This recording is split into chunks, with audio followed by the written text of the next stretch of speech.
Hey y'all, this is Jeff with Atlantic Arcade Sales and Service, and here I am with Michael today at Murrells Inlet, South Carolina. Beautiful property on the beach. This guy, I want you to take a look at this cabinet, y'all. This is the first New York Jet game that I've done, and with his help, was able to get some really cool graphics. We got Joe Namath, we got Mark Gastineau, we've got so many. I was Market. Curtis Martin. Curtis Martin. So many cool things. I just want to take a second to show off this great design that he really helped come up with. So, including Fireman Eddie. That's right, yeah, right there. For you Jet fans, you know who he's talking about. So, this turned out really nice. Added some LEDs up under the control panel, but just wanted to take, and this is it's the same take on the graphic, just a little bit slightly different on this side. So each side has a little bit of its own different personality. There's the backdrop of the city with the helmet. Of course, the control panel was able to, we did the color molding, was able to implement colored joystick tops, buttons, the whole 9 yards to really show this off. And this is the bezel, which turned out really, really nice. Everything turned out really nice. The whole cabinet turned out looking incredible. But what I'm going to do is I'm going to take him on a quick walkthrough of this game, how to play things and what to do, how to get to your game. So you're going to come up to the game. It's typically going to be doing in some type of manner. Typically after I think it's 180 seconds, it kind of goes quiet. But you can typically touch anything. It's going to go back to do anything. But if you're in a game, we're going to have to hold down player 1 till we see the screen stop, the volume stop, and then we let up. That puts us in a menu, and that's how we travel through the whole system, is through a menu. Right now we're in the Arcade Classic. We want to get to the overall menu on this game. It's going to be the top, middle, white button. So we're going to tap that, and now we're in the system selection menu. From here, we can take our joystick, and we can just, up and down one at a time, pick where we want to go. For this purpose, like I said, it's instructional. We're going to start right here with the all game. To enter any of these menu selections, we're going to just hit player 1. We just tap it. Now we're in the all game. Now, there's a couple drawbacks, a couple positive pros and cons of this. Pros are all your games are here. If you have a selection, you don't know what console it's in, or you're not quite sure how to find it, this is going to be your way to do it. And you're simply just going to take the joystick. You can go one at a time, up or down. You can hold it up or down, and it'll travel alphabetically, backwards and forwards pretty fast. If you want to go really fast, you hold it left to right, and it's going to go through. As you're doing this, you notice these different things pop up here. What that is, this is going to tell you what you're looking at. If you see like a picture, that's going to be the arcade game. So this is Hyper Pac-Man arcade game. That's the arcade game. That's a main version. This is a Nintendo Entertainment version. So we're highlighting it, but it's also telling us what system it is. Because once again, this is the all game. So there's a Sega Mega Drive. Just so many. But that's how you know. PC Engine. If it'll tell you if it's a console, it'll tell you which console it is. If it's a picture, it's the arcade game. Now, to choose anything we want to choose, there's a difference between arcade games and console games. And I'm going to show you that. But what we're going to do now, because we're in a menu, we're going to go back to the overall menu, and we're going to go into the arcade, and then we're going to go into consoles. So to get back to the system selection menu, we were in a menu, so we can hit this middle yellow white button, and now we can go right to the system selection menu. We're going to go down to arcade games, and to load in arcade games, we're going to hit player 1. It's the same process. We take this joystick up, down, left, right, whichever way you want to go. If you want to go fairly fast, or if you're just trying to, find different things you want to play, you're going to do that. If you want to go really fast, we're going to hold it left to right. So, it's really kind of a cool little deal. You can kind of get the things that you want to get to really fast. I'll go over here. Kind of cool game to watch. So anyway, we're here at Marvel vs. Capcom. We're going to hit player 1 to load that in. Now the difference with arcade and console, so this little white button on the front, all arcade games have to be credited. So with these ROMs, it's like playing arcade games. So this is going to pop up just like I plugged in this game. It's going to come up just like it was plugged in. And once it's up, we're going to credit it, but we're going to do it with this white button on the front.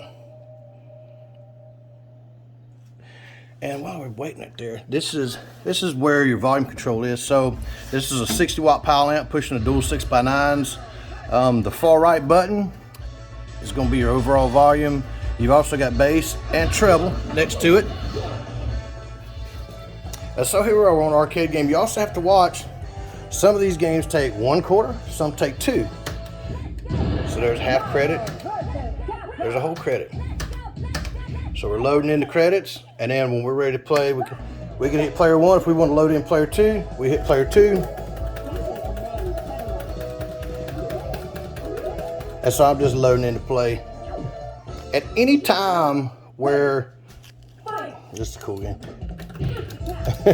So at any time where we go, hey, we're done playing this and we want to move on to the next game, we're going to hold down player 1.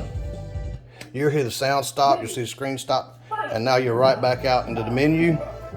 You can now scroll anywhere you want to scroll. There's the original Mario Brothers, same process. We want to play this one. We're going to hit player 1. This one's just going to be a 1/4 to play, so we'll just, you just credit it right up there. You decide if you're going to play player 1, player 2. This one will play both players at the same time, which is kind of cool. But so now what we're going to do is we want to try a console game. So what's a console game? So what we're going to do, we're ready to leave this, go try something else. We're going to hold down player 1. System stops, and now here we are back in this menu. Remember, we want to leave this menu, get to the system selection menu, so we're going to hit the top white button, and here we are. We can now take the joystick, we can choose Atari 2600, Atari 7800, ColecoVision, and you just go right on down the line. Sounds really cool. Sounds crazy. So once you enter Nintendo, you know, it's almost like literally the entire catalog, just scrolling through. Now with these games, and just like with any console game, you know, I try to tell folks, you know, you find whatever it is you want to play, but and just like anything else, we're going to enter. You're going to load it up, we're going to hit player 1. But with console games, you got to sometimes give them a minute to get going because they got an intro. Some of them got an intro. Some of them have a different path to play. The majority of the time, it's going to be between the start button and on this one be your green button. It's just going to be a bounce back and forth to figure out how to get into your console game. I just literally hit the player 1 button twice, and now he's ready to go. And so with each console, you know, I'm going to exit out. Just hold it down. We're back here.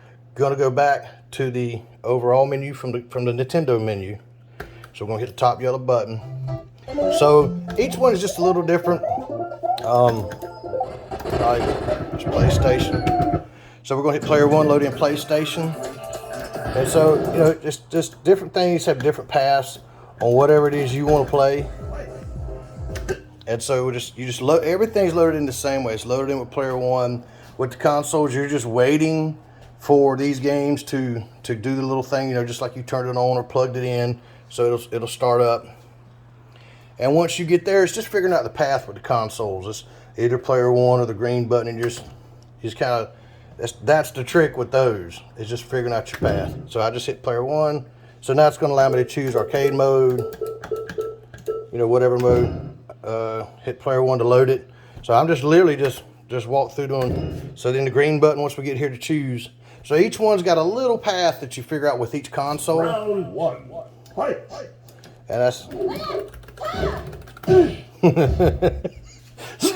so once again, we figured out this one. We're ready to get out. We're going to hold down this player 1. When it stops, we let go. We're in PlayStation. We want to get back to the overall system menu. We're going to hit that top white button, and now here we are back here, and we can, you know, choose whatever we want to play. There's a dual port USB port right here to charge any device, keep you where you can plug and play. This actually is this is a different style mech that offering right now. This has a coin slot, but also has a dollar bill acceptor hole. So this is a cool little setup. The power's in the back. It's 200 watt power brick. The off and on is right in the middle. He may get a 5-way or something off to the side where he didn't have to go around back. But once again, just wanted you to see this really incredible New York Jets Supercade. I think this is the best team game that I've built to date, bar none. And I can't wait to see pictures of what this looks like tonight here. It's going to look incredible. Y'all to get your game on at home, give me a call today, 843-450-0171. You can get your game on like Michael.